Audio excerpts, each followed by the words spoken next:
High friends, welcome you all in त्रिसाज world. तर आपल्या अजून एका नवीन व्हिडिओमध्ये तुमचं खूप खूप स्वागत आहे. तर आज बनवणार आहोत आपण लाल भोपळ्याचे पुऱ्या, ज्याला की आमच्या भागामध्ये डांग्या भोपळाही म्हणतात. तुमच्याकडे काय म्हणतात हे कमेंट सेक्शनमध्ये मला नक्की सांगा. तर अशा पद्धतीने हा घेतलेला आहे लाल भोपळा, जो की पिकलेला आहे आणि त्याच्या आपल्याला आज पुऱ्या बनवायच्या आहेत. तर पहिल्यांदा हा भोपळा तर आधी बाहेरून स्वच्छ धुवून घ्यायचा, नंतर त्याला त्याचे काप पाडायचे आहेत आणि त्यानंतर त्याची जी बाहेरची साल असते ती काढून साळून टाकायची. कारण ती मागच्या साईडची जी त्याची साल असते बाहेरून असलेली ती खूप कडक असते, ती शिजत नाही. सो दॅट ती पूर्ण साळून काढायची. ती पूर्ण काढून टाकल्यानंतर तो भोपळा जो आहे तो किसून घ्यायचा आहे प्रॉपर. आणि त्यानंतर त्याच्यामध्ये चवीनुसार तुम्हाला गूळ ॲड करायचा आहे.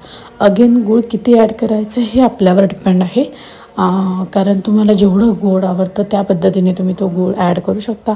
तर आम्हाला जास्त गोड नाही आणि जास्त अगदीच कमी लाईटही गोड नाही आवडत. सो आम्ही मीडियम पद्धतीचं हे बनवलेलं आहे. आणि त्यानंतर भोपळा टाकून हे सगळं किसलेला भोपळा आणि गूळ एकत्र करून शिजवून घ्यायचं आहे. आणि त्यानंतर इथे ही बनवलेली आहे, जसं तुम्ही आधी बघितलं असेल की सुंठ, जायफळ आणि काळी मिरी हे जे आहे ते कुटून घेतलेले आहे, त्यांची पावडर मिक्स करायची आहे. नंतर चवीनुसार मीठ आणि मग हे सगळं व्यवस्थित परतवून घ्यायचं आहे. ॲक्च्युली शिजताना ह्या भोपळ्याला खूप असं पाणी सुटतं, तर ते पाणी जे आहे ते प्रॉपर काय बोलतात त्याला, ते पाणी प्रॉपर आटेपर्यंत ते आपल्याला शिजवायचं आहे. तो भोपळाही पूर्णपणे शिजला पाहिजे आणि पाणी आटलं पाहिजे. कारण पाणी जर जास्त राहिलं तर गव्हाचं पीठ जे आहे ते जास्त ॲड करावं लागतं आणि पीठ ॲड झाल्यामुळे त्या ज्या पुऱ्या आहेत त्या जास्त लुसलुशीत अशा होत नाहीत. त्यामुळे इथं तुम्ही पाहिलं असेल व्हिडिओमध्ये की पूर्णपणे पाणी आटवून दिल्यानंतर ते खाली घेतले आणि नंतर त्यामध्ये थोडंसं थंड करायला ठेवायचं आणि नंतर त्यामध्ये गव्हाचं पीठ ॲड करून ते पीठ मळून घ्यायचं विदाऊट काही पाणी वगैरे ॲड न करता.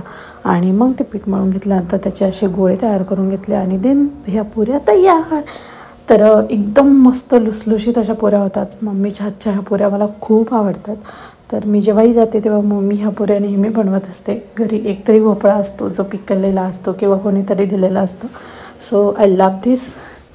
आणि हो, अजून एक गोष्ट, खूप सारे व्ह्यूवर्स असे आहेत ज्यांनी आपल्या चॅनेलला सबस्क्राईब केलेलं नाही आहेत.